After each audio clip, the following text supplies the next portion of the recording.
All right, all right. Yes, sir. We are here once again, and my little bear is out here showing his claws. I'm good. Yes, sir. Good morning, my fellow simpletons and degenerates. How are we doing today? I hope everyone is doing great and having a great time. Are we enjoying this market yet? I'm just trying to fix my camera here, making sure I am in fact good to go. Let's get a little closer. All right, here we go, guys. For some reason, it seems like I'm kind of far, although um, my camera should be good to go, and then you guys can just see my face for some reason. But I don't know. We're gonna work on that, anyways. Um, Good morning, my fellow simpletons and degenerates. It is I, once again, the Credit Savage of Wall Street, trying to be trying to hold it together here with all these bleeding going on, right? That was so unexpected. Not. Yeah, man. I told you guys what was gonna happen. We knew that this was in the works. Um, we knew the market was just finding an excuse to go lower, right? Momentum is down. Everything, all the red flags we've been talking about, I mean, they're there, right? Like, you guys know my channel. You guys know that I've been kind of bearish. If I'm bullish on certain stocks, I'll put up a bull like on our savage, stocks. But for the most part, man, the market is downtrending, right? So I just don't understand what this whole hoopla is about. Why people are so worried, and the sky's falling, and we were not expecting this. The market's at 52-week highs or all-time highs, and the fact that the market is down today is so unexpected. What do we do? How are we supposed to react? Um, it's just laughable to me, right? Because I have been telling you guys that the market was showing weakness. We had all the red flags just flashing, right, telling us that in fact the market is uh, showing weakness. The market was basically a little frothy, right? And so right now is when things are kind of coming out to bear, so to speak, right? And so, good morning, my fellow simpletons and degenerates. Welcome once again on this Friday, September 6th, 2025. Um, it is your friend and colleague, uncle, cousin, whatever you want to call, um, the Savage of Wall Street, and just trying to get ready over here for another day of fun, opportunity, and taking advantage of everything that's going on right now. I see that there's a lot of opportunity out there, man. I kind of told you guys, hey, if you see a company that is down, 10, 15%, 20%, jump on it, cash secure puts, right? And try to go one or two strike zones below where it's at so that you can have some safeguards to the downside. And right now, this moment, we had some jobs numbers come out, right? And surprise, surprise, right? To the people that didn't know any better.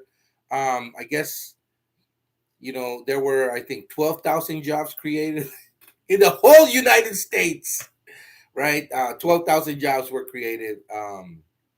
That's insane, right? Because you have a lot of people that just graduated colleges, and I can guarantee you that there's a lot more than 12,000 college graduates that graduated from college this year that are looking for work right now. And so it's kind of sad, right? Because we knew this was going to happen. I mean, I've been beating them drums, and I've been telling you guys, we are entering a correction. Uh, the little guys here, 90% of the time, and so I mean, I don't know what else to say to people, right? I got friends, in my everyday life, right? And, neighbors, and they ask questions, right? I kind of make it known that I do trade, and I'm always on my phone, and then they just, they're curious, and I just say, well, right now it's just, it's not the right time for you to get into the market and buy 100 shares of Tesla, right? Especially because they're offering Elon a $1 trillion. It's just laughable. 1 trillion with a T, guys. The board has offered $1 trillion to Elon, right? To kind of keep it together and just focus on Tesla. And it's insane the amount of money they're offering this guy. I'm trying not to laugh.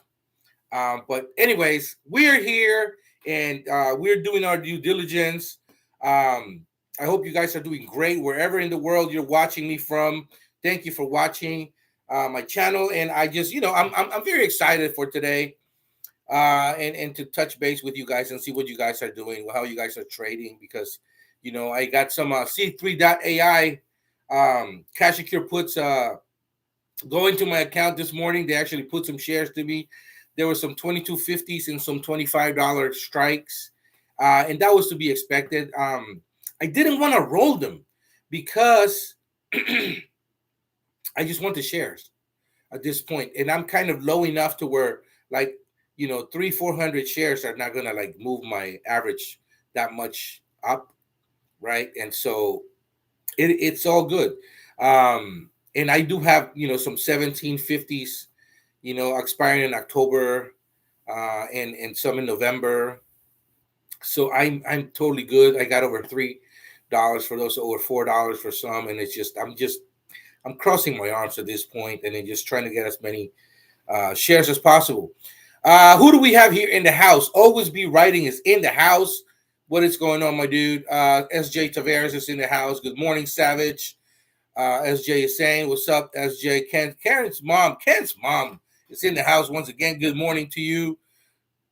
Double D's in the house saying good morning, y'all. Let's go. Savage Marcy is saying, Cannon Fodder is in the house saying good morning to the gang. Hector saying good day, my friend. Lee Trem is in the house saying good morning. Kalua Dre saying, what is up, my dude? Mark C's in the house saying a bad report is a better chance for a bigger rate cut possibility. Well, I mean, okay, so yes, I get it, right? I know that the jobs report's out, and now people are talking about a 50 basis point rate cut, right? But like, if that's the case, right? If that really was the case, and I think that the writing's on the wall. I mean, if that really, why are companies like, tanking today? Like, especially mid caps, they should be flying like 15-10% today easily, because the rate cut's going to happen. Money's going to be cheaper. They're going to be able to borrow at a lower rate. Cheaper money is always good for them, especially the mid caps and small caps. So I mean, that should worry you a little bit, right? Now, I'm not saying there's not going to be a rate cut now. I mean, we may get it, but we don't know. Nothing's for sure. Like, I think Jerome Powell is not scared of Trump. I think if he doesn't see a reason to cut, he's looking for reasons not to cut. We don't want hyperinflation, and stagflation, and we don't want like, runaway inflation, right? So we got to be careful of that. Look at how many people are unemployed, right? Look at just how many people just graduated from colleges that can't find a job, right? They're not unemployed. They can't find a job. They didn't even get one job to begin with, right? So like, not everybody, is cousins or nephews, of like some CEO, or some COO, or some president of some company, or VP. It's just not the way that it works. Now these people are out there looking for jobs, and these kids that have no experience have to now they have to contest with people that have 15, 10 years of experience that just got canned, right? From especially the healthcare field. There's the healthcare field has suffered tremendously right now, and that's supposed to be a recession proof type of employment, right? And look at how we were. Look at how we were 4 or 5 years ago when the pandemic was a full swing, right? Oh my God, like the medical field was saving us. They literally saved our lives, and like this is how we were paying them. I can guarantee you, there's no less people in the United States. There's actually more people now than there were 4 or 5 years ago, right? So those people are going to need medical assistance.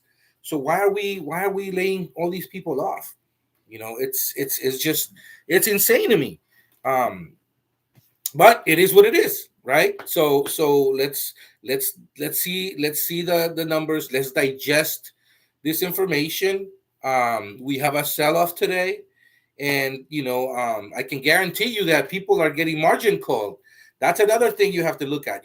I got some cash secure puts placed on my account um 2 weeks before they expire, right? So that seldomly happens. They usually wait till like the last few days, maybe the last week.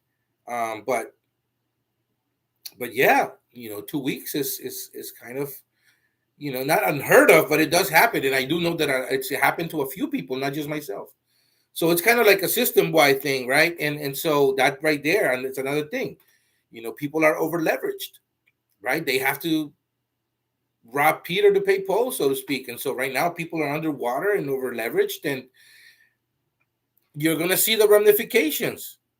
Bobby Atkinson is in the house saying still haven't had a single put assigned to me. AI 25, 2027, I guess would be the reason.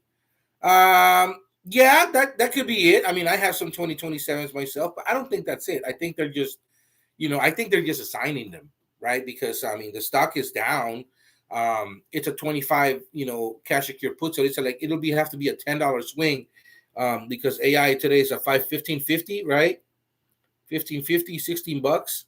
I know everything was like green in the morning when we opened, and now everything's selling off. I mean, SoFi was basically $26 this morning, and now it's 26.66, 24.66. So it's down almost $1.50 per share, right? Those people that sold some covered calls on SoFi yesterday, you know, um, you would be laughing right now. I keep telling you guys, write those covered calls, man.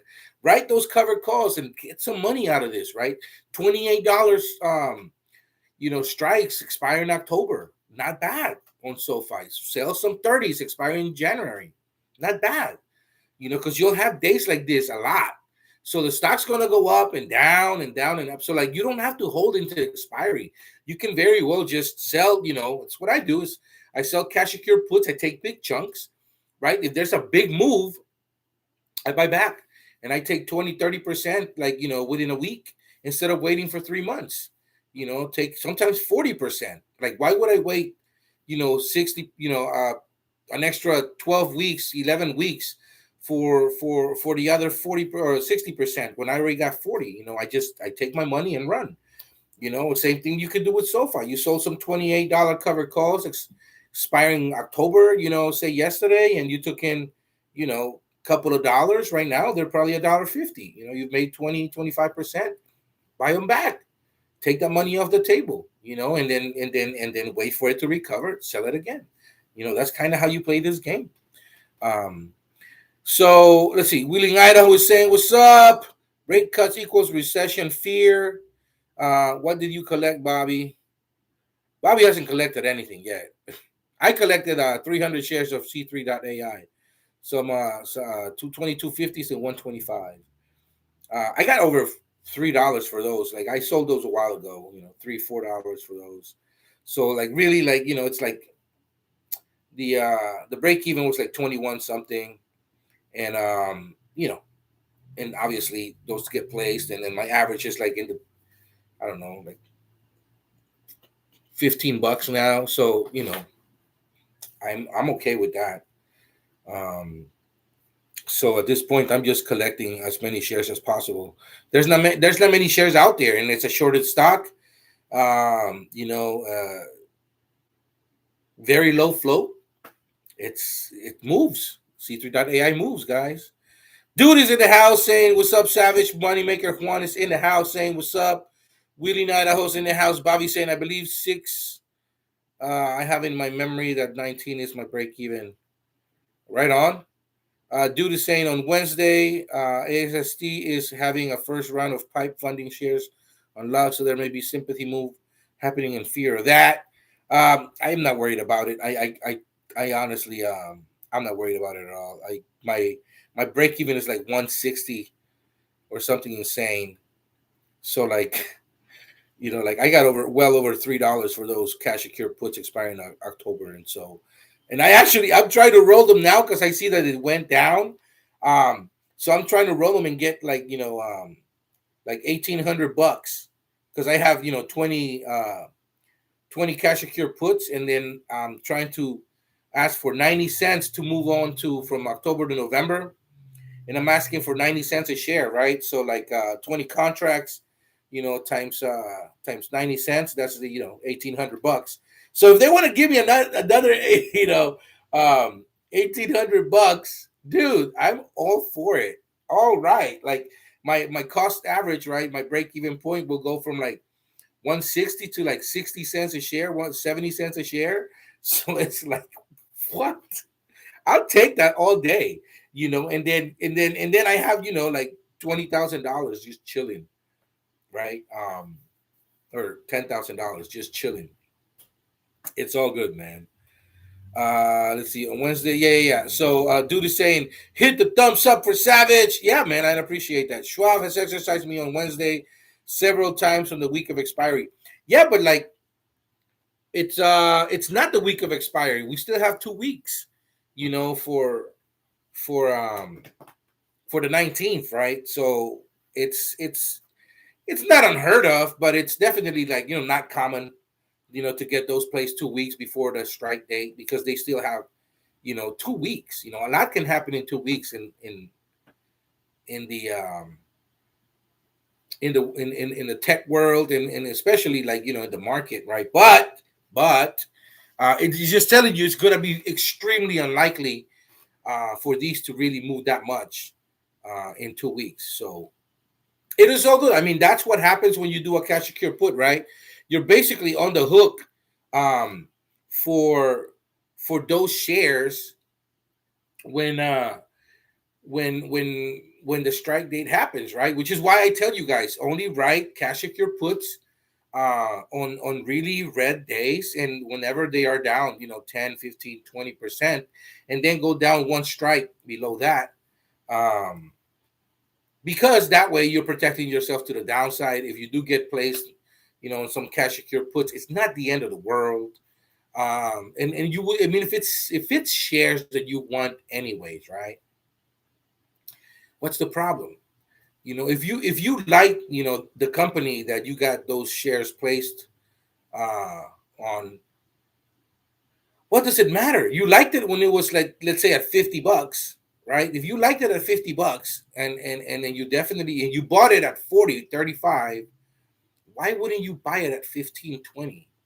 Like if nothing has changed, right? Like if nothing has changed and everything, it's still the same company. Um, Everything, all the metrics are the same, the fundamentals are the same. Let's say the CEO is going to change, but it's putting somebody else in that you feel it's a good fit. Yeah, I guess that a lot of people will get nervous, but like for the most part, the fundamentals have not changed. The company's still going to be doing what they do, especially if this person tells you we're going to keep going in this direction, but we're going to do these things differently because they're not working. So I mean, I would kind of hope that that's what you want, so that you're so you have more upside, right? But I like the company, and I believe Siebel is actually staying, as the chairman. So um, it's a money making day for me. Cash secure puts is where it's at. I like it.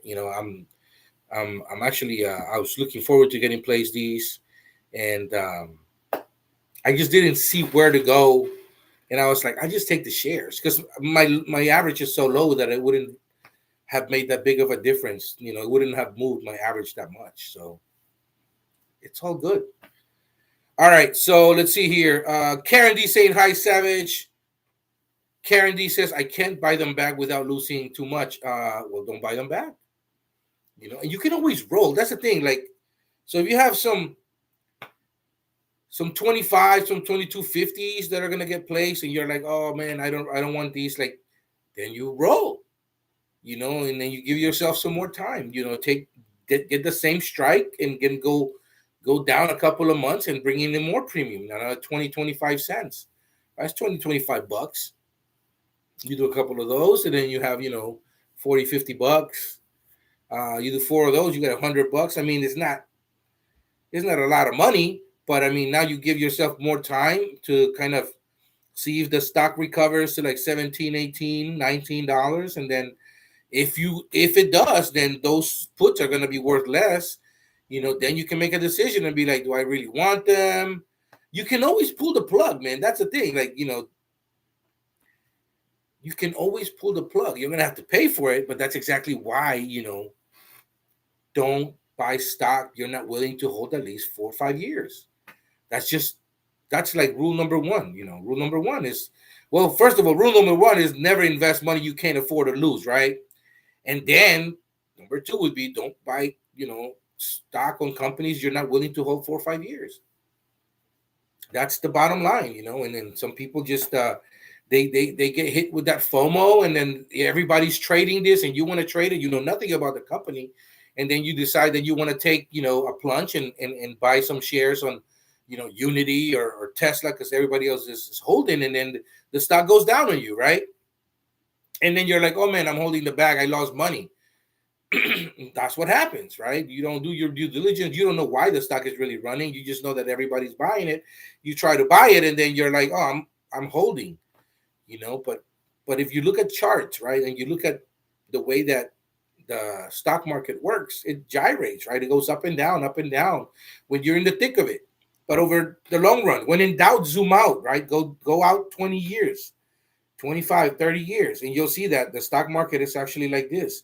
It goes up like, kind of like that, right? It's just when you're going through it, it's hard to see because what you're seeing is, some red. You can't be scared of some red because that's the time that you go in and you buy more stock. That's the time that you go in with some cash secured puts, and then you take big chunks. Don't go out with cash secured puts that expire next week, or 2 weeks from now. It's just, I just don't see the point. I go out and I do cash secured puts out to 3 months, a little more sometimes, and I take, instead of like 25 cents, 50 cents a share, I take $3 a share, $2-3 a share or more. And I bring in, a lot more cash. And then I use that cash to buy more shares at market price, or I'll go in and do more cash secured puts on another company that I'm looking at that I wouldn't be mind getting assigned those shares cheaper. And then I take that premium. And if I don't do more cash secured puts even, then I'll just go and buy shares of some company that's like, is devalued that day, and it's undervalued that day, and or I use it to pay bills and go on trips, buy stuff for the kids, the family. Doesn't matter. Go pay for $500 of groceries at Costco because that seems to be the number that for some reason I just can't get away from. Doesn't matter if I go to Costco for like toiletries and I don't know, just hand wipes, whatever. I always end up walking out of there with like ridiculous amounts of shit that I don't think I need, but like my wife thinks we need and the kids want, and $500. So I make a case that every time I'm going to go to Costco, I'll go in, I'll trade, and I'll take $500 out of the account straight into my checking account from my brokerage because that's the number, man. For some fucking reason, $500. We are a family of 6, so there's that, right? But so, anyways, yes, guys, stocks are overvalued, man. You have companies like Palantir, companies like Unity, companies like Meta, Robinhood, Amazon. These companies are overvalued right now. And I see that the stock market, the Nasdaq, the Dow, the S&P is hitting, 52-week highs, all-time highs right now. And I'm just like, why? There's a lot of more companies that are having earnings and telling you, our guidance is down. Guidance is going to be lower. So like, it's just, this is kind of like the buttering up before the filleting, kind of, right? And look at all these numbers that you're seeing from not just unemployment, right? And look at hirings, right? Look at farm payrolls, non-farm payrolls. Look at the fields that are getting cut. As far as the jobs that are not being creative, right? People that are getting on their walking papers, their pink slips, right? They're from the medical field, right? They're from like construction. I mean, do you really honestly think that like we don't that we have too much housing? Like, I don't think so. People are paying ridiculous amounts of rent right now, and they're looking to move and buy a house, but houses are extremely expensive because there's not enough homes. So the homes that there are out there, they can bump up the price on you. If there was a surplus, that's how economy works, right? Supply and demand. So there's a ridiculous amount of demand. There's not enough supply. And now with the fact that this administration is deporting people at a rate never seen before, um, and these are people that are working in the industries that are getting hit the most, which is like construction, right? You're gonna have less workers, which means that's gonna choke, the the uh the amount of homes that were not being built anyway. So like if we still were like at a at a demand that was greater than the supply, now it's going to be even harder because the people that are available to for construction, they're going to take longer because they have less workers, and this is going to drive up the price because people that are working in construction, they have to work harder now, right? They're going to say, dude, like you guys, we have to work twice as hard now, and we are underpaid. We want a raise, and justifiably so, right? And so they would say instead of getting paid $30 an hour, we want 45, $50 an hour now.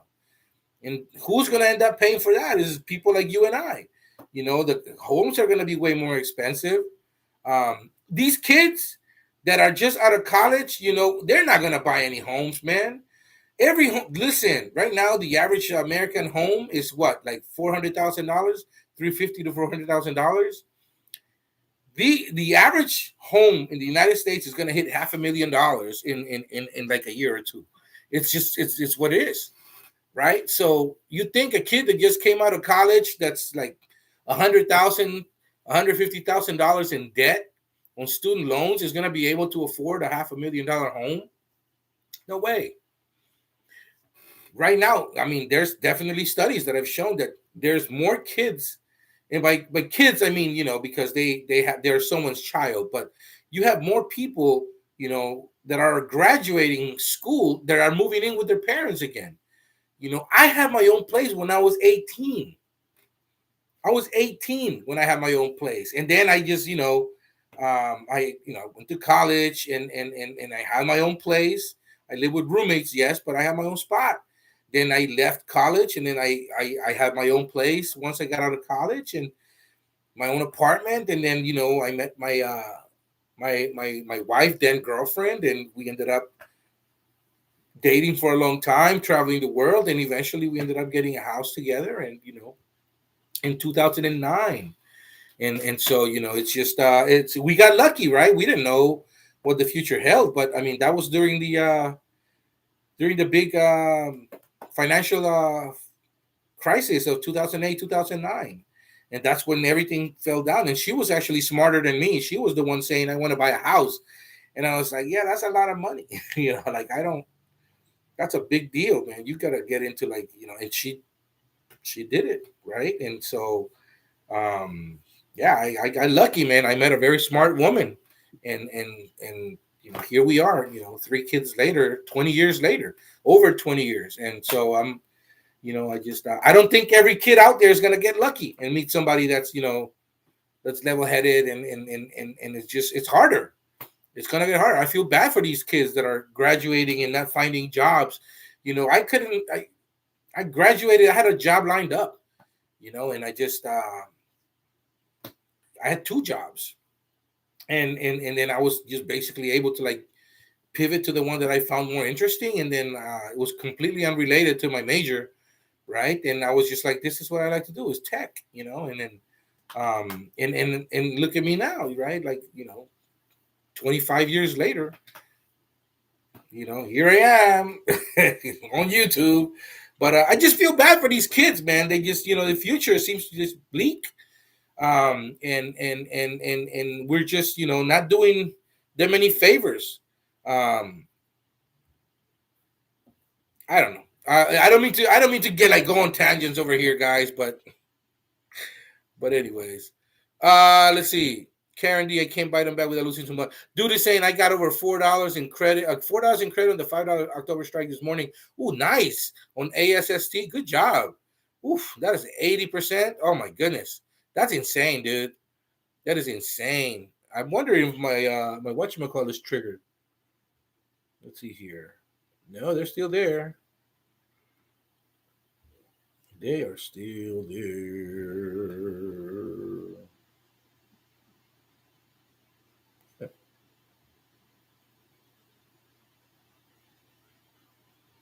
Let's move down a nickel. See if it triggers. All right. Bobby Again saying, when is the date for a rate cut? Mid-month or end of month?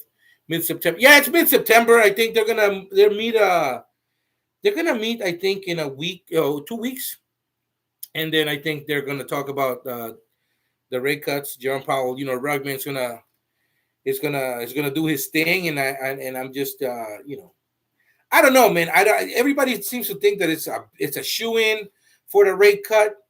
I honestly think that he's looking for excuses not to cut. Now people are saying 50 basis points are a shoe-in, and I don't think so. I think maybe 25 basis points, but if that. So I don't know. Ask me in a week, because it seems like this market, like it's not like it's ever changing, right? And every day is like a whole another thing. So Bobby Atkinson is saying, never blue collar people working the last 20 years cannot afford $500,000 house interest is way too high for them. Yeah, no, I agree.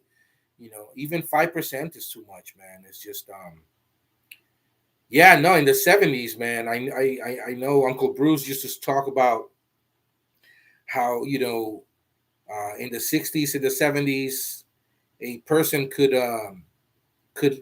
have a minimum wage job, right? And work and earn enough so that they can pay for a home, and have kids and a wife, right, or a husband, and you don't need a two-income household, right, and you'd be okay.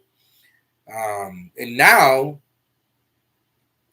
like it's really hard for a one-income household to like make it, especially if there's children involved, and so like a two-income household is like the norm now. And even then, if you were to adjust for inflation and you go back to 1970s numbers, it's just it's insane the amount of money that has gone up as far as pricing, right? The homes, if they were adjusted to the prices of 1970s, people, I think people were making like what, $3 an hour then or something like that, 250 to $3 an hour. And that was the minimum wage. They could still afford a house.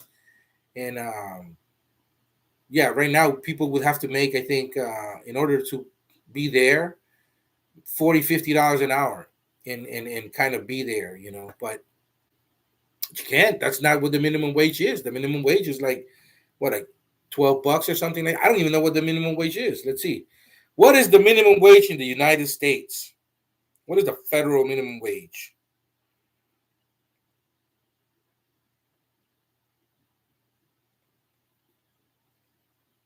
$7.25 an hour?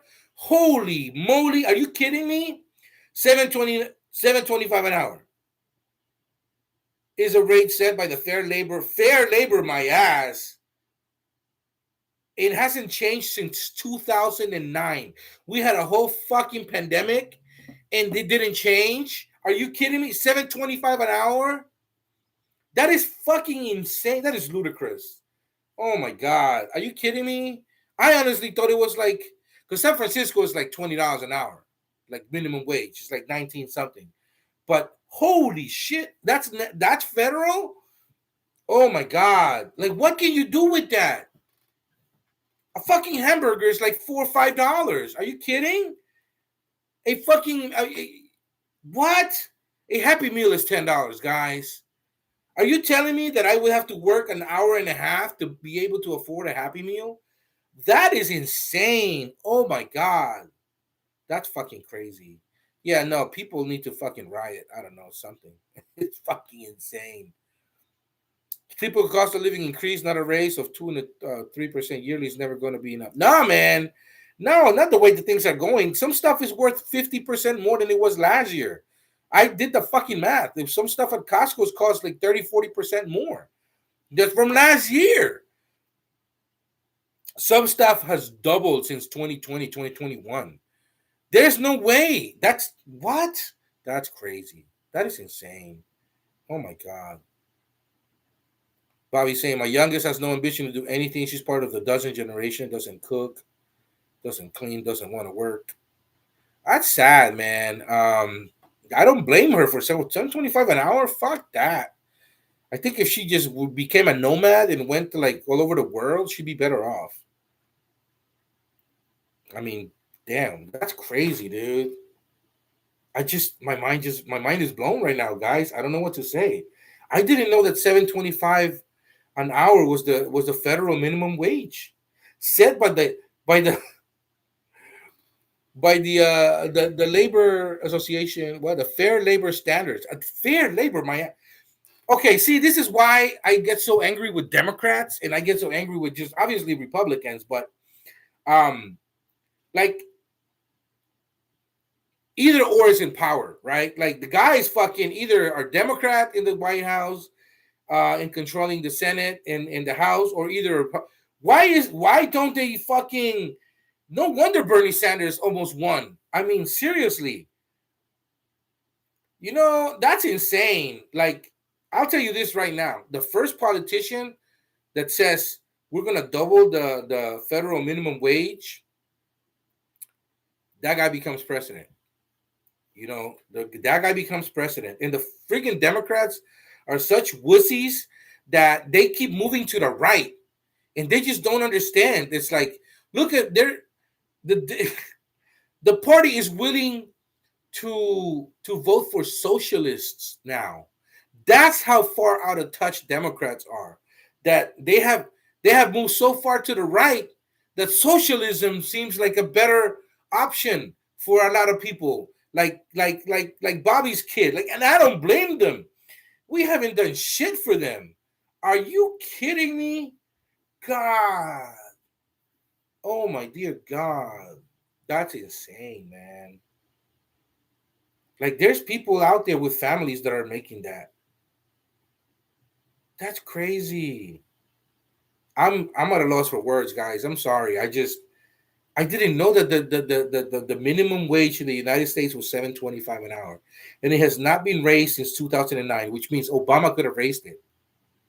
For all the people out there that are Democrats watching me, liberals, this is why I'm so turned off by politics, and I just get angry because the fucking guy was honestly like Ronald Reagan. That's how much of a conservative he was, and he could have doubled the minimum wage if he wanted to, and he didn't. And look at this other guy. He could easily say he could be the greatest president if he wanted to be, if he just doubled the fucking minimum wage. This guy would get elected a third term. I am sure of it. If Gavin Newsom comes in and gives this option that he's going to double the minimum wage, I think he wins by a landslide. I don't know, man. It's insane to me. Wow, that's crazy. That is just insane. Jesus Christ. I had not seen those numbers. That's crazy. Yep, mega cap stocks have not taken a real hit yet, guys, but they're starting to. And I think Wall Street's starting to see it. People are starting to get nervous. I think we definitely have some profit taking. So it's kind of crazy. Let's see. Jay Gill is saying close Microsoft and Palantir call spreads 1 and 2 weeks early. As long as you made money, it's all good. CKT's in the house saying good morning. Got 185 for a Rocket, $23 cover call for December this morning. Give me the premium. Love it. Love it. I got Rocket myself, and I'm still, you know what? I'm holding it a little bit, and it's not because I'm scared to ride on it. It's just because once this rate cut happens, I think it's gonna go up quite a bit, and I'm trying to write some. I mean, some 20s wouldn't be bad. Um, but but yeah, no, my cash secure puts are safe. Um, yeah, selling C's. I'm selling some 21.20 cover calls on Rocket, and getting $4 or $5 to me sounds appealing. That's why, or even some 24.20s for January. If I can bring $3-4, that would be awesome. But yeah, no, you're doing right. You're doing good. That's a good right, man, for sure. Yeah, $23 cover call for December, and you got 185 for it. It's almost $2. That's great. That's a great right, TKT, for sure. Dude is saying not rated yet, but interesting position if you want to stay in cash and pull dividends. STRC. Its monthly payout is 9 to 10% annual, though it's too new and it's not leverageable for puts. The ex dividend is 15-ish. All right, right on. Universal income. Yeah, I agree. Universal income would be great, man. Whoever can push that through, and they just don't want to because they're both clowns parties. They get money from all these special interests, and it's just insane to me. Like I couldn't give a shit. I couldn't care less about an Epstein file. I couldn't give a shit about all these personal attacks. I just do something for the people, And it's one thing that I found really interesting is this is the reason Mamdani got elected mayor. It's like they were interviewing them, right? All the people that were running for mayor, and they were saying, what would you do once you win the once you win when you're the mayor of New York City, right? And then everybody was like, I'm gonna go to the Holy Land. I'll visit the Holy Land. I'll visit the Holy Land.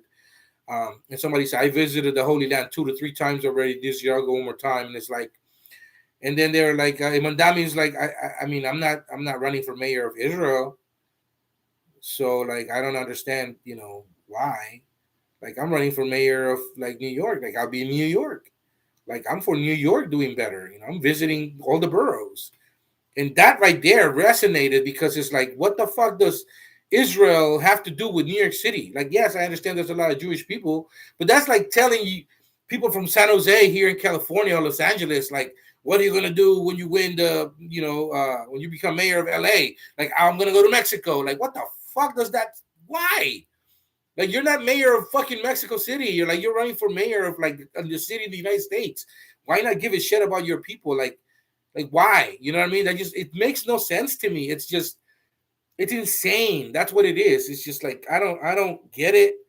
It's stupid, and this guy's gonna win. Actually, Mandani's gonna win. It's just he's people are tired of the bullshit, man. It's like when we've been doing the same thing over and over and over again and allowing these clowns to run us to the ground like they have, people are gonna choose something completely different and be like, fuck that. If voting this way, right? For the past 50 years has brought us to this point, maybe we got to do something different, right? And that's exactly why socialists are gaining traction, and justifiably so. I'm not saying I agree with it. I'm just saying I can see why people are just turned off by it. The fucking minimum wage federally is $7.25 an hour. That's insane, man. Like even if you had a whole job, right, and you work 40 hours a week, what can you do with that? Like rent costs over $1,000 in the United States, I think. Right? What is the average rent in the United States? Hey, Chat GPT. Hey, Chat GPT. What is the average rent, the median rent cost in the United States this year?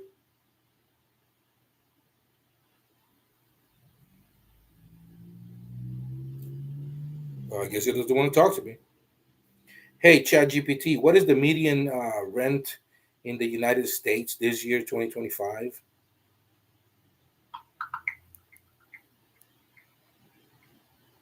As of 2025, the median rent in the US is around $1,754 per month, though some sources report it slightly lower at about $1,711. It looks like rent prices have been pretty steady recently. Are you kidding me? So, can a person that earns minimum wage afford a rental in the United States? If you take into account that minimum wage is $7.25 an hour, working full time. Yeah, that's a really tough situation. If we take the federal minimum wage of $7.25 an hour, working full time, that comes out to about $15,080 per year before taxes, with the median rent being around $1,750 a month. That would total about $21,000 a year, which is far more than what someone earning minimum wage can afford. So, unfortunately, it's not feasible for someone on minimum wage to afford that median rent. It really highlights the affordability crisis. Dude, when the fucking AI is literally laughing and like it's almost like she's ashamed. Like that tells you all you need to know. Holy shit. The That's crazy. So a median rent in the United States is $1,700, and the minimum wage would not cut it. Working full time, that means a person literally has to work full time to be homeless in the United States. That's crazy, man. I'm about to go on a rant, and I don't want to. I can see why Uncle Bruce used to go on rants because this shit's upsetting, man. Are you kidding me? Somebody to bust their ass a full time job, 40 hours a week, busting your ass, getting 70.25 an hour. And you cannot afford rent, like just rent, not even taking into account food and phone bill, gas, water, freaking a car payment. Like even taking public transportation would cost you. That's wild, man. That's insane. That's just insane to me. Oh my dear God. The minimum wage federally hasn't changed in since 2009. That's crazy. Nah, it's crazy. Yeah, I agree, dude. And Bobby, I agree. Yeah, the Monopoly board is not working. They gotta flip that shit, man.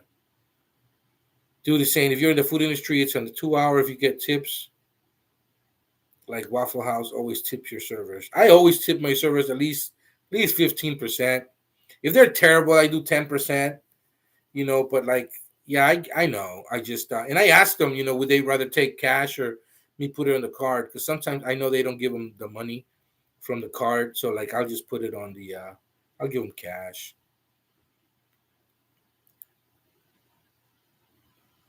Yeah, see, Canada's adjusted for inflation, Bobby. I know it's 17.20, going to be at 17.80 in October. That's great, man. And it's like, yeah, people like to talk shit about San Francisco, right? But like our minimum wage is almost $20 an hour. So like you could talk all this shit you want about San Francisco, but you know what? You get paid a lot more. And I know that there's places that you can rent for like 1,700, 1,500 bucks. And if you get a roommate, you can make it work. And that this is what bothers me, man. Like, they keep taking funding away from all these programs. Like my kids, they moved school district because of this, because it was just San Francisco is just it's god damn it. I have this love-hate relationship with the city, right? Because they do so many things right, and we have good wages and yes, there's a lot of progressiveness, but sometimes it's just too much. I don't see why the kids are being their programs are getting cut at school. They can't go on as many field trips, or now we have to pay for them if they want to do sports, right? Um, we have to send the kids with money every so often so they can cover their lunches and stuff. But yet we're and I don't want to.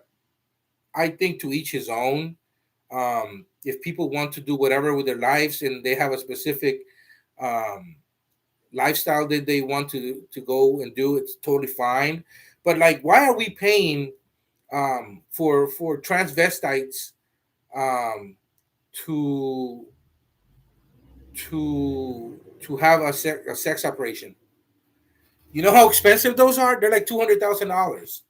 A sex change operation costs $250,000, and on top of that, they have to go through like this reassignment, right? So they have to take all these pills because their hormone levels have to change and all that stuff. And they have to go through psychology, and they have to go to like sit down with a psychologist for like a year or more, and like they have to make sure that this is something that they want, and so on and so forth. And I'm like, why as a taxpayer do I have to foot that bill of somebody that's a transgender? I didn't mean transvestite. That's the whole thing. Sorry, transgender. Like, if you're not happy being who you are, I get it. All right. If you feel that God made you different than what you should have been, fine. I think that's okay. But like, you should pay out of your own pocket. Why is it that the taxpayers have to fund your lifestyle? That's like me saying, oh well, I'm not happy being, a man. I want to become a woman. Um, and people are like, cool. And I'm like, here, give me $250,000. I want to go become a woman. That's just, how is that fair? But you're taking funding away from my kids. So now they don't get a free lunch, and you're taking away funding from my kids' education. So now their music teachers, is laid off because you can't afford the instruments and you can't afford to pay that teacher. They can't afford to take art. It's like, dude, what? That just see that's the stuff that just I don't understand. I can see how Trump won because they pulled at that, right? But that's just insane to me. I think that if you're not happy being who you are, and you want to have like a sex change operation type of thing, I think that's great. I think that there should be some fund that you open up and you work your ass off, however long you have to work, and you put money away, right? And see if you're gonna have to pay out of pocket for that, or check with your insurance. Check with your insurance. They should have a clause, right? And then you got to go through channels, just like I have to go through channels. Like, my son has something in his thumb, right? Some little growth. They were like, well, that's cosmetic. You're gonna have to come out of pocket. And I'm like, well, that doesn't make a sense because it's affecting how he writes. It hurts him after he writes, while, and it's affecting the way he grips a pen and a pencil and all that stuff. So I had to go through all these channels, and finally we were able to come to a happy medium where, like, I got to pay for like 80% or 20% of it. They'll pay for 80%, and the doctor had to say that it's in fact something that it's needed, and it's gonna keep growing, and it's gonna affect his grip and all this stuff. But it's like I have to go through channels, right? Like, can't these people go through channels? I mean, isn't I mean that makes sense to me, right? Like, shouldn't they have to pay out of pocket like for that? It's just, I'm sorry, I'm venting at this point, but it's like at some point we have to say enough, right? Like, at some point people have to take action. I mean, responsibility for their own actions, and they want to live a specific lifestyle. Cool, but like, why do I have to pay for it? That's just crazy to me. I have no problem, by the way, um, paying for someone's food stamps. I think that if people, whether they're out of work, or they're injured, or they're handicapped, and I think that's what my money should go through. Right now, they're cutting food stamps. They're cutting food stamps for people, right? They're telling people that they have to work, I think, 20 hours a week in order to like qualify for food stamps. But if you're getting food stamps anyways, probably because you're underpaid, right?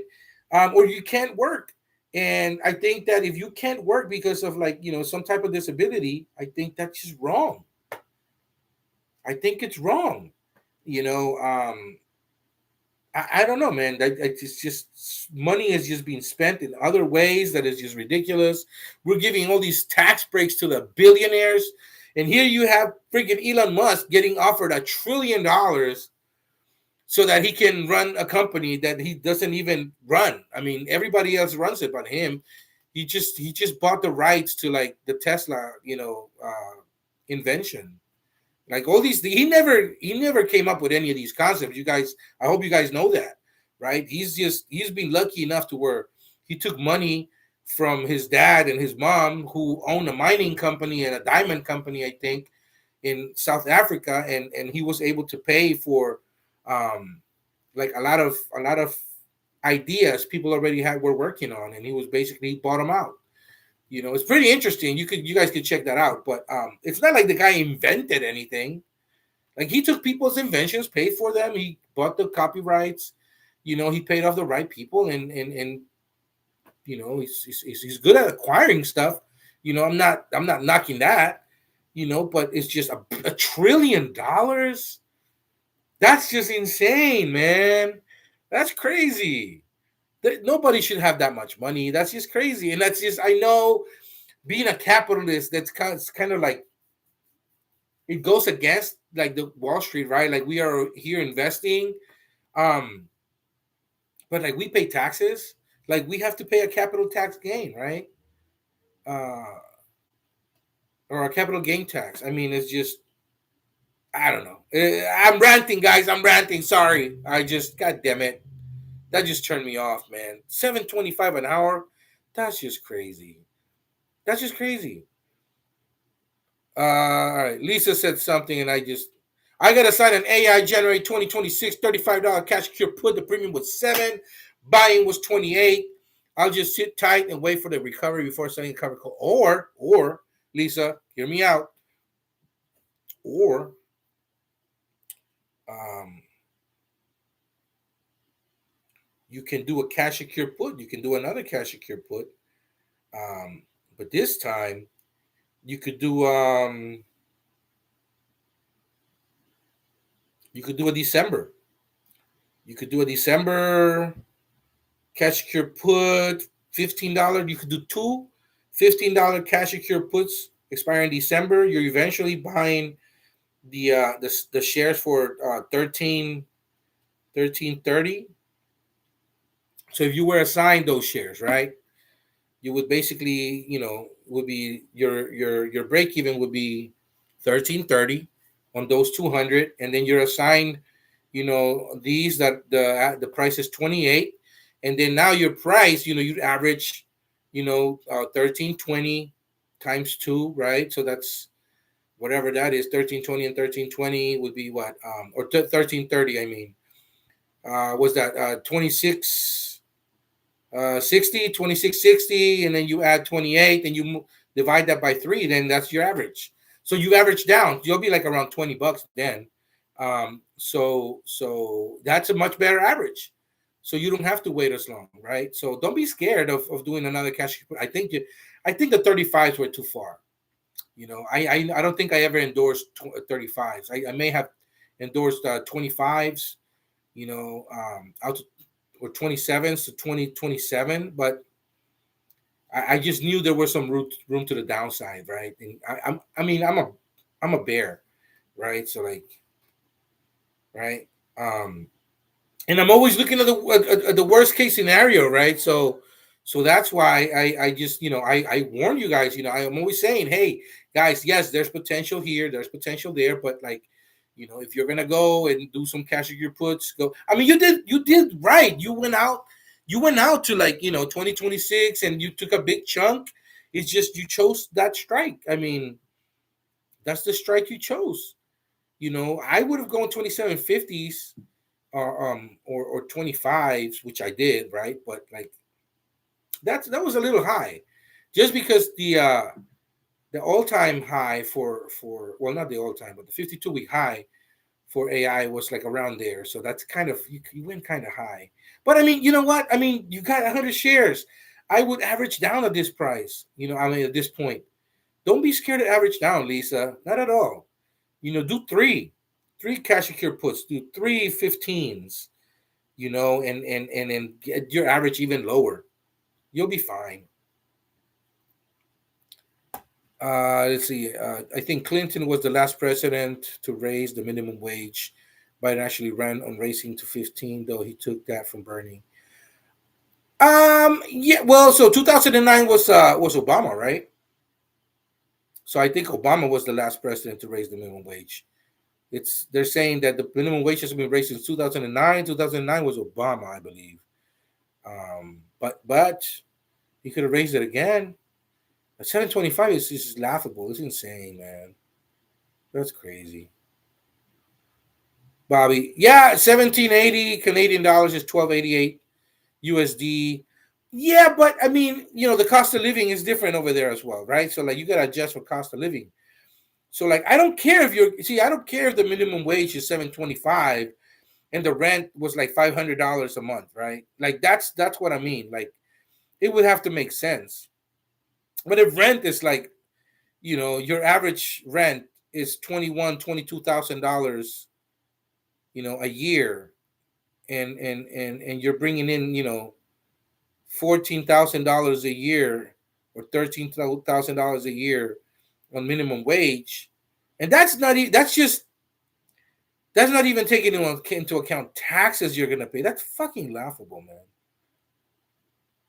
Lisa saying, how are people playing GME earnings next week? You know what? I have some cash secure puts out expiring September 19th, Lisa. I have some 22s and 23s. I have some $30 cash secure puts expiring October, and I have some $30 cash secure puts expiring January. Right now, I'm just doing calls. I'm gonna start writing calls like in at the money. So I wrote some $23 covered calls, and I took in like around almost $2 for those. Uh, like a couple of weeks ago on GME, and if these don't hit right, like I want to see where we are, obviously, right? But I'm just gonna either let them expire, or I'm gonna get taken out and just bring in that money. Because I'm trying to raise cash right now, and if I don't get taken out, what I'm gonna do is then I'm gonna wait to get placed those shares, those $23 cash secure puts, and if that doesn't happen, then I'm gonna do $22 instead of 23s and 22s. I'm just gonna do 23s out to October, and then I'm gonna do covered calls again, 23s out to October, and just dare the market to do something. And if they run, I mean, I'm not writing on all my shares, right? And if it happens to run, then my cash secure puts I have out, 30s, great. I'll buy them back for less. And if we go lower, then my covered calls are gonna make me money. So I'm gonna choke it like a $23 land, and see what happens. So that's how I'm playing it. I'm actually selling covered calls, and in the premium, it seems to be right now getting up there because I don't see those covered calls coming down much, but we'll see where we are. In the first little draw down that we have to like $22, 21.80 or something like that, I'm gonna buy those back, and then I'm gonna see what earnings does and how much we go up, because we know that GME always likes to run up a little bit during earnings, right? And then the IV gets pretty crazy.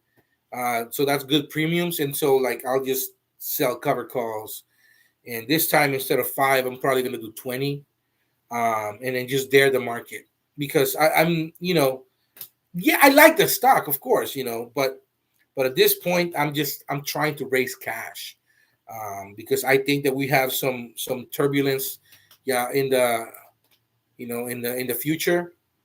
I think we're gonna hit a correction, and I'm sitting on cash. That's why I'm doing cash secure puts, right? And so all those cash secure puts I have out, I'm looking to get a sign on.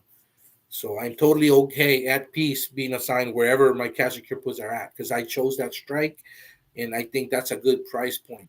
Because most of them are 52-week lows where I'm at, or they went down 20% on that one day when I wrote those cash secure puts, and I went out far enough to where like I would take another 15-20%, and it would have to come down that much more for me to get assigned. And then if I do, that's totally cool. I'm okay with that. So yeah, that's how I'm playing the GME earnings. I'm just daring the market to take me out. Um, I know Rivian was up yesterday. Rivian is up a bit today. I would not be scared to write some Rivian covered calls today. I have $12 cash secure puts expiring October out. Right now, I would write some November $15 calls, or November 16th and bring in $100, $102, per contract. Why not? Get paid for that stock. Rxrx is low. It's staying in the 450. It kind of seems like it wants to stay here. So I think rate cuts. If we do a 50 basis point rate cut, that's flying. And right now, I would say if you go out to December and do $5 cash secure puts on RXRX, try to get $1.15, $1.10 for those. Ask for it at least. Um, or you could do $4 cash secure puts and bring in 55 cents. Ask for 55 or 60, and basically get paid to buy the stock at less than $4, which is it's pretty insane. But you're kind of protected to the downside there. Um, let's see here. Archer is down a bit today. Super Micro is down a bit today. It was down to like 39. I really like those $40 super microcomputer cash secure puts, guys. I think if you bring in $4 or $5 on those 40s, it would not be the most terrible thing. Let's see, we sell a $40 cash secure put out to November. It's giving you 430 right now. You can ask for 430. Go out to December, you bring in almost $5. I would You can stink it. Do a $5 ask. Try to dare the market to put that on you and buy it at $35 a share. Why not? SMCI is. I mean, they just can't build those friggin' they just can't build those data centers fast enough. They have so many contracts. It's insane. It's, management, I think, could be better, but I mean, it is what it's like. Rocket Lab, they have so many contracts, man, and they keep on signing them back. I don't see anything wrong with that. We have Sentinel One. Sentinel One's up a bit today. It was up around 3% this morning. Sentinel One is one of those that under $20, it's a gift. You could do some cash secure puts out to like, do some 18s, 18s or 17s out to December. You could do some 17s and bring in $105. Ask for 105 per share on a contract, $17 put. So it's. I mean, if you could put those shares, that's great. They're essentially buying that at $15.95, right? So yeah, I would love that. Um, I'm honestly waiting for it to go to like 20, and I'm gonna sell some more covered calls on it. They have good numbers. They're doing the right thing. The stock is going to 30. It's just gonna take you never know when, right? But we'll see what happens. Wolf, Terra Wolf has been getting hit in the chin lately. I like the $8 cash secure puts, guys. I like the $8 November cash secure puts. They're bringing in like around $1. I say you've they're like 85, 86 cents. Um, write $1. Ask for $1. See if they'll give it to you for $7 to break even. Why not? Bring in some money to get Terra Wolf. Terra Wolf is cool. Riot. Oh, Riot is down today. Let's see. It was down 2-3%. It's starting to recover. Um, I like Riot. You guys know that it's very volatile. It makes a lot of money if you're willing to uh, if you're willing to put up with the gyrations. It'll trade between $10 to $14 at all times. It's like that channel between 10 and 14. It'll stay in that channel right up and down. I say so. You could do some $12 cash secure puts, man. I like the $12 cash secure puts out to December. They're bringing in $145 right now. At 141. As for $141 for those $12 cash secure puts, you bet it over 10%.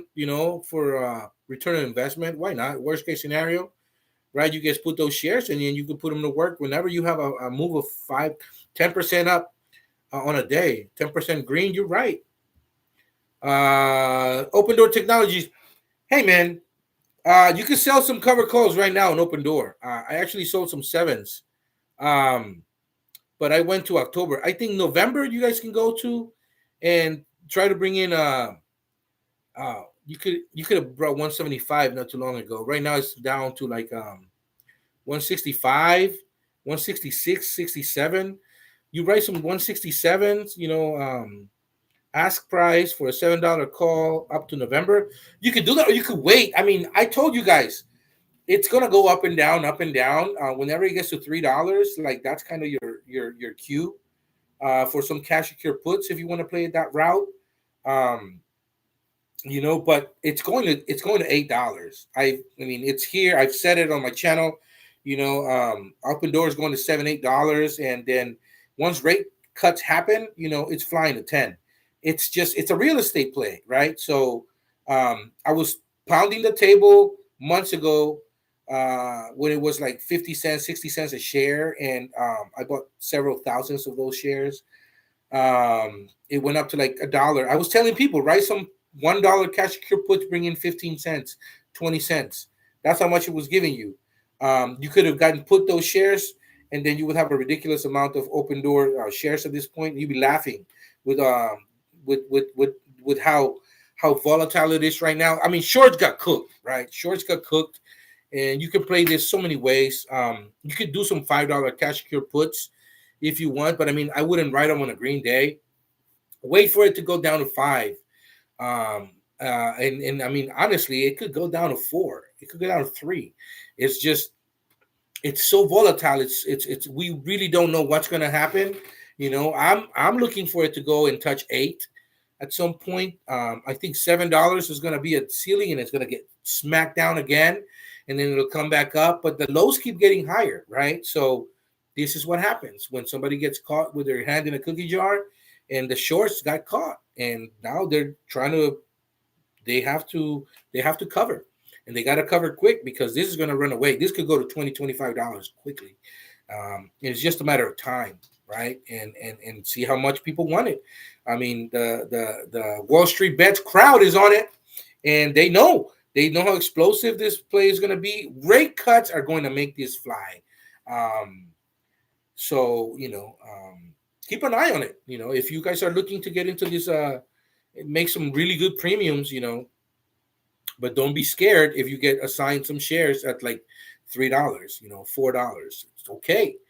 You just gotta have patience. And I know that's one of the hardest things to get when people are like investing. But Open Door is making a lot of money right now. It's gonna go to $8, $10, but it's just a matter of time. You have to wait for the shorts to cover once again. Like I said, the lowers are getting higher. Look for another hit when it gets close to $7. It's gonna probably get hit again. Probably go to 5. They may short it to 4. That's kind of your cue. Cash secure puts. Do $4 cash secure puts out to like December or October, or November. Right, bring in some nice amount of cash, and then you can use that premium to buy some shares right then and there. And then once you see that it recovers again, which it will recover again, and it goes back to $6, $7, $8, then you can do some covered calls out, to like a month out and bring in a lot more premium, and then just keep playing that game and keep bringing in money. All right, here we go. BBAI. Yeah, no, I told you guys yesterday those $4 cash secure puts. Out to 2027, man. Uh, no, I was talking about $5 cash secure puts. $5 cash secure puts up to 2027, bringing in 250, 230, 240. I mean, that's almost 50%, right?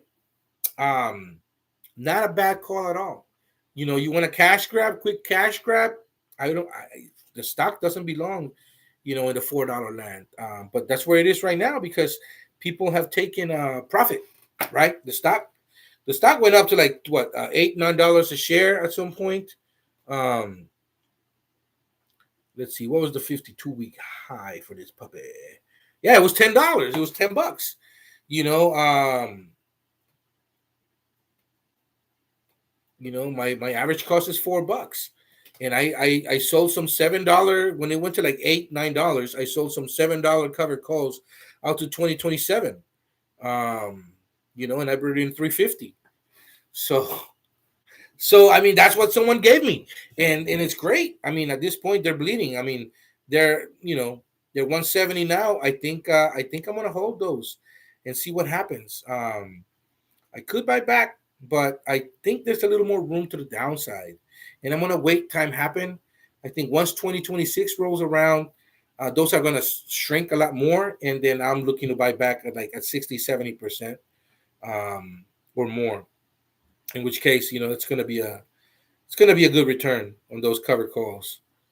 Um, and those $5 cash secure puts out to 2027, pretty great. Um, Would I advise somebody to do cash secure puts right now on it this morning when it was down almost 4%, 5%? Yeah, cash secure puts, December cash secure puts, I think $4 cash secure puts are not terrible. Uh, Try to bring in, 55 cents. 55 cents for some $4 cash secure puts that expired in December. I don't think that's a bad call. I don't think that's a bad call at all. Um, Smart Rent has recovered, guys. You guys missed that open door train, man. I told you guys. It was 140 yesterday. Smart Rent got down to 139, I believe. It's 148. People keep gobbling it up, man. It's not gonna stay here long. You missed the open door technologies train. This is another real estate play, and once the rate cuts happen, this puppy's going to $3-4 a share, if not more. Um, it's gonna take time, right? We have to give it time. Right now, not too many people are playing here, but that's when you go. Open door. Nobody was fucking with it. I was like, really? It's a 60 cents a share. I was just every time I do a cash you could put somewhere on AI or Unity or a covered call, I would take that money and then buy some open door at 60, 70 cents, right? And I even did some cash secure puts. I got to sign those shares and you know, I did 50, 60 contracts and I was just like, holy shit, that's a big chunk. That's my best trade of the year so far. Last year was Matterport. It was Matterport. I had I don't know, like 8,000, no, like 12,000 shares. And then, I got down to like $1 something per share. And then they ended up getting taken over. And then they gave me 550 per share. So that was my best trade last year. Obviously, Sofi has been my best trade in terms of um, the amount of shares. But I keep rolling, and it's just it keeps. It's not really like it hasn't been like a $5-6 chunk that I took. I took like initially like $2 per share, then it was like an extra 20-30 cents. Then I rolled for 40 cents again, and so on. But like just straight outright, just money, just getting $3, $4 per share, like on a covered call, like it was open door, and then I sold. I also sold it. I sold thousands of shares as well because that's what you do. I went up ridiculously fast to like $5 a share. I was like, sell. sell. My average is like in 70s, so it's like I'm selling. And then I took a big chunk of money, and then I used up for other stuff. So that's how you do it. Smart rents 148, guys. So just saying, if you have an extra 140, 150 bucks, buying 100 shares of this, not the end of the world at market price. Don't do cash secure puts. Just buy the damn stock at this point. Just buy the damn stock. You could have bought it yesterday. It was 139, but there it is. Let's see here. What else do we got, my friends? Ethereum is down to 4,292 dollars. I'm waiting for it to hit 3,800. Bullish. Bullish is finally showing some life. It was down to $48 today. And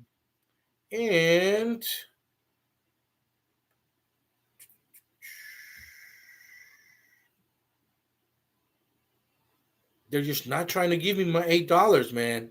I got like a stinker here. $8 for a $40 cash secure put expiring December 19th. They're not trying to give me that money. I don't know, but it's there. Anytime they want. There's it. I just want $800. That's all. I believe in your company. I just want $800. It's not much to ask for. Let's see here. What is Figma doing today, my friends? Figma's down back to 57, 53. I want to wait for it to get to 40s. If you get to the 40s, I'm going to look at the $45 cash secure put. And if I can get $7 for it, that'd be awesome. $6-7. That's great. That's great. I'm buying under $30, under $40. In the 30s, I'm content with that. I am content with that for sure. What else do we got here? We got ICCM. It's red. Nvdia Therapeutics is up a little today. Red Cat is showing some life after being down 2% this morning. Red Cat's actually interesting as well. They have the defense contract, right? So,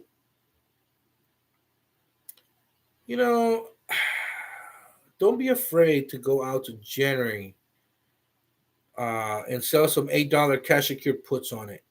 Try to bring in 180, 175 on your $8. Why not? It's sitting at 860 right now, 859.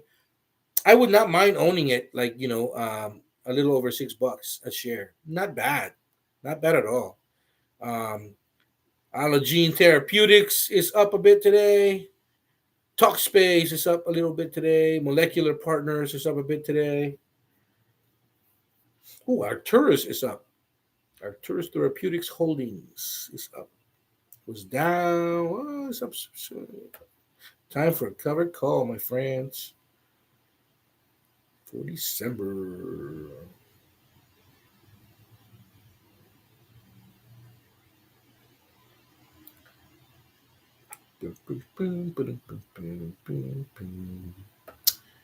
Okay, if they give me 365, I'll sell it. 365 for a $20 covered call, expiring December. Let's see here. Phoenicia's Medical Care is up a little bit today, which is good. The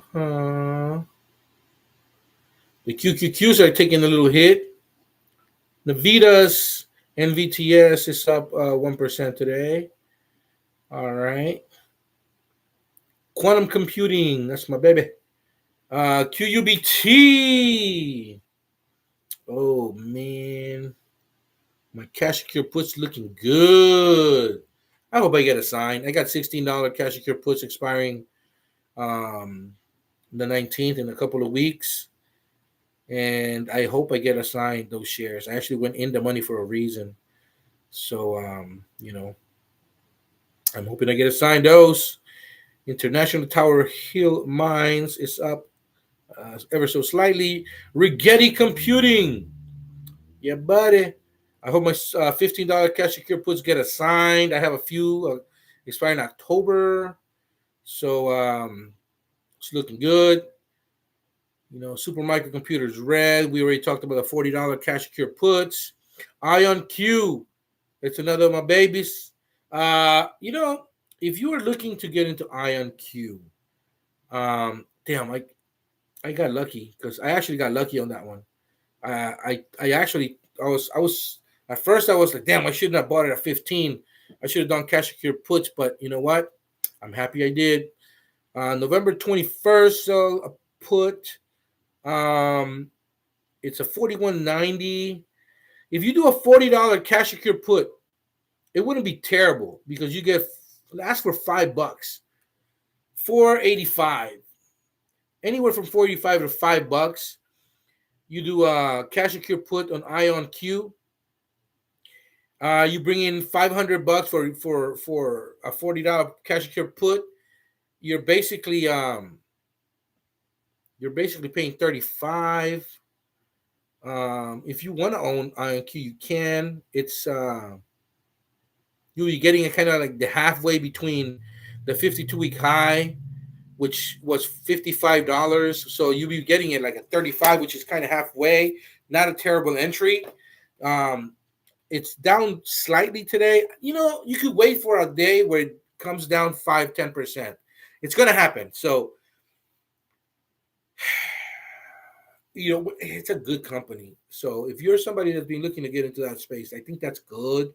It's a good right. But if you can get $6-7 for it, it would be better, obviously. Um, you know, you could do 35. I would be it would be awesome if you could do a $35 cash secure put and get 5 for it. $4, $5, awesome, right? I would go. That's 100% yes. Yep. Let's see here. Serve. What is Serve doing today? Very nice. I hope I get put those shares. I got $10 cash secure puts expiring October, and those are looking good. I'm in the money now. I'm 997. So I'm just gonna let time do what time does. Soundhound is up almost 5% today, guys. I would say wait a little bit, but if you're itching to write a cover call, sell it October. $15 call for 117 right now. Ask for 116 just to get a sign. Bring in $116. You're selling at 15. Stock is a 1385. Not terrible. Not terrible at all. Today's when you sell a cover call on it. BTBT is down. Not even 1% today. Domo is down. Not even 1% today. Figma, we already talked about. Galaxy, yesterday was a good day to get into Galaxy. It's up a bit today. Webull is down. It was down almost 4%. See, Webull's interesting. I already have some $15 cash secure puts on it that expire in October. I got well over $3 for those, and my break even is it's actually there now. So I'm looking to put those shares, man. I got over $3 for them. It's $15 cash secure puts. So yeah, I signed them. I think Webull is one of those that it's gonna fly. It's taking its time. It's kind of trying to find its footing, right? And I think it's a really good alternate to Robinhood that is way overvalued.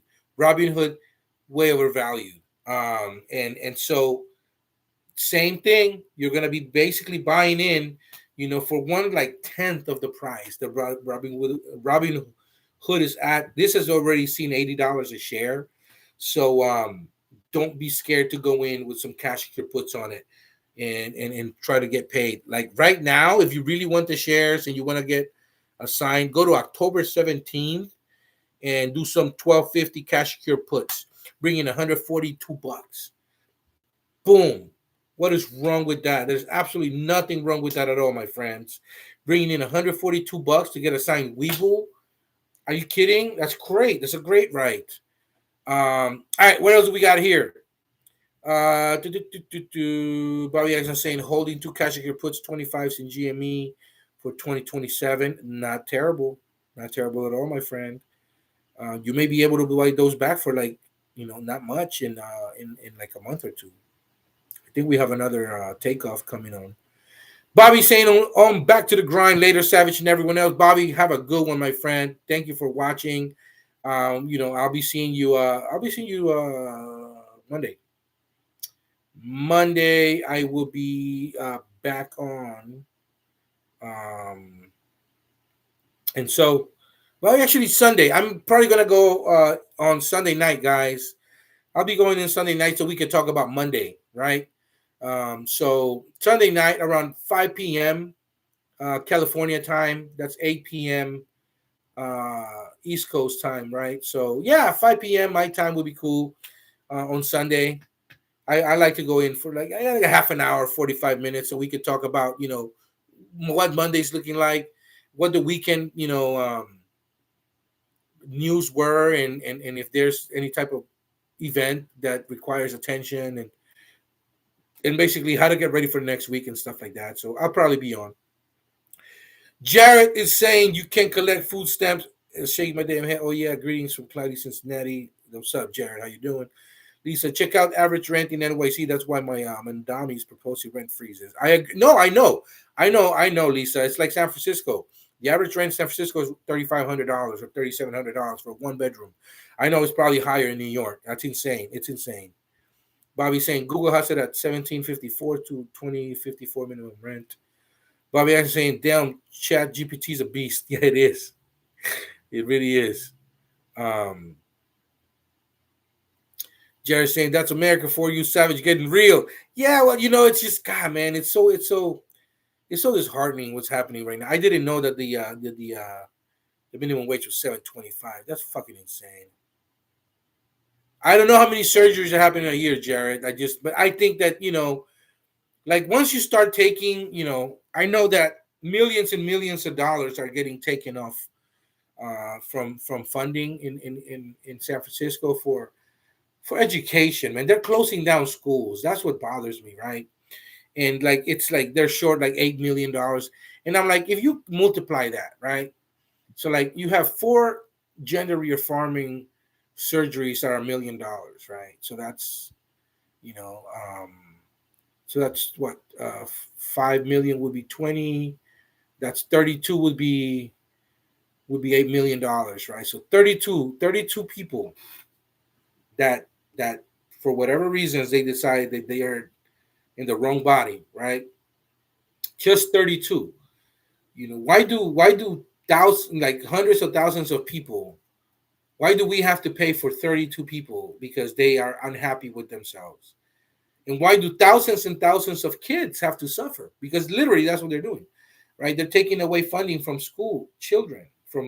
They're closing down schools, right? It's education is bad as it is in the United States. We're at the bottom of the barrel as far as developed countries, right? And so now we're closing down. Like it's just, are you kidding me? And like the richest country in the world, and in the beacon, this like San Francisco is like the beacon of tech, right? Like this is like the cradle of like the tech industry, and we're closing down schools. Makes no sense to me. Make it make sense. Like why are we giving tax breaks to Google and Meta and Yahoo, right? And Amazon and Oracle and Salesforce? Why are we giving them tax breaks? They're raking in billions of dollars. Why are we subsidizing them? Because that's what a tax break is getting subsidized somewhere, and the people are the one paying for it. Why can't we get more for our money, right? Why can't we get schools that work? Why do we have to pay for gender reaffirming surgeries for somebody that's not happy with themselves? They could play out of pocket. I'm sure that there's ways that this can be worked out where it doesn't affect children, right? So that's my thing, man. Like I'm not against it. I'm totally happy if that's their thing, but but I just don't think we should be paying for it, man. And I don't know the number. Bobby Mike I can say Emerald Mine. Yes, yes, it was a mine. I knew it was some type of stones that were getting mined, and that's what Elon's father and mom did. Jared saying cash rules everything around me. Yes, sir. Cash, man. That's I'm sitting on cash. Karen D, wages have not kept up with cost of living for many years. I'll say decades, my friend. Juan is saying good morning and happy Friday, everyone. Sano held up pretty good earlier, Savage. I'm accumulating shares and getting ready for the call options writing. Good for you. I think it's a great company. I think that the premiums are not going to be like insane, but it's going to be one of those companies that's going to be true and through and true, and it's going to be one of those that you're going to be happy that you're accumulating shares. I really like the company. I like the way it's ran. I like the vision they have. I'm a fan, and obviously I'm a shareholder. Bobby Jackson saying bought back my September $26 $7 cover 26 $7 cover calls yesterday for 69 and rewrote tens. November for $1. Good for you, Bobby. That's how you do it, man. Make some money. Bull cash secure puts looking good. They are looking good, man. Those. I think there's a $15 cash secure puts expiring in January. They're probably giving you like $4 or $5 right now. That's pretty good. You're essentially buying like a 11 $10 a share. Bobby Atkins is saying what that CC statement was for open. Oh, right on. Okay, good. Yeah. It's a money machine. It's an ATM. Figma get another earnings like yesterday. It may be below IPO price of 33. Um, yeah, no, I mean they won't. It won't be that bad. It won't be that bad, but I don't think it's gonna be great. I think that's why I'm looking at 45s and try to get it like under 40. And if it happens that they go like to $33 land, um, at that point I'll just do 30s. And try to bring in $4 or $5 per share, and just add more shares. The visualizer saying, "My guy, what it is, D? Karen D, are there fewer children in San Francisco now? For some reason, there's a lot less children than there was a few years ago. It's just the safety issue, right? Although this new mayor that in San Francisco we have, the guy is doing well when it comes to security. The guy is creating more opportunities. It seems it's clean. He's cleaning up as well.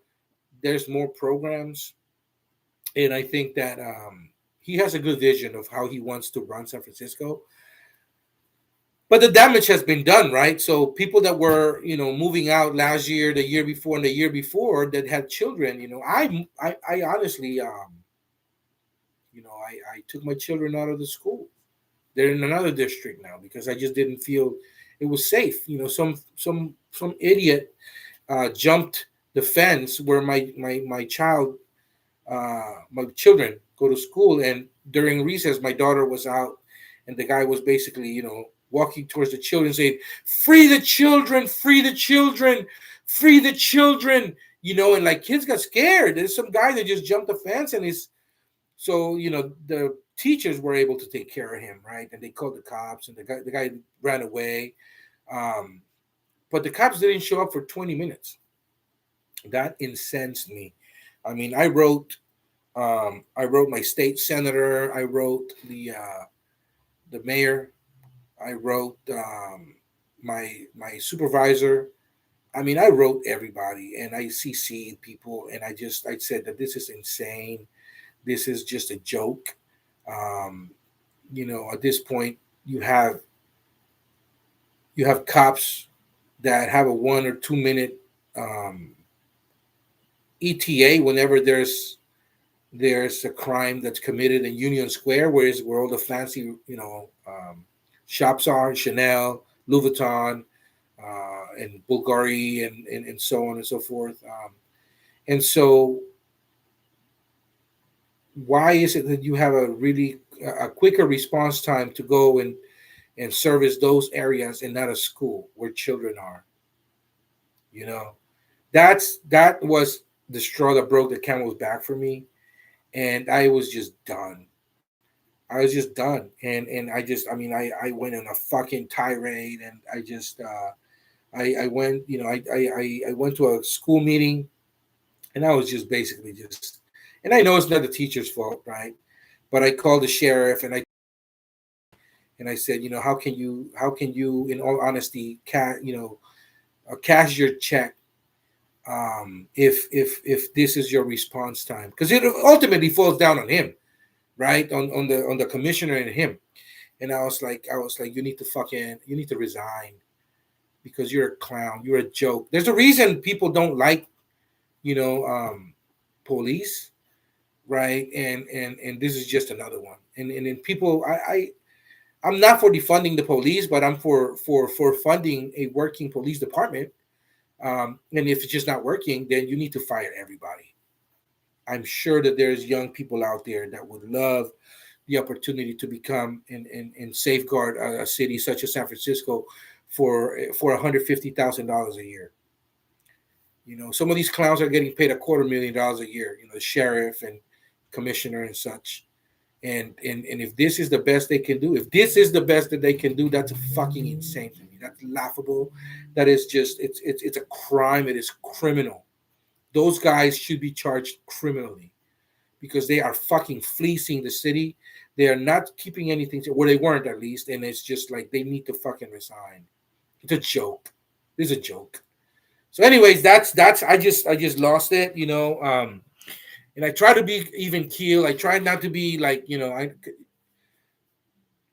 I try to be on my best behavior, right? Because I mean, my kids, I'm their role model, right? And but it's very upsetting, man, that some idiot, who knows, if he would have been fucking, if he would have had a knife, or it would have been, dude, it's terrible. So yeah, I lost it. I said my kids are getting yanked out of the school. They're going to another school district. I'm out.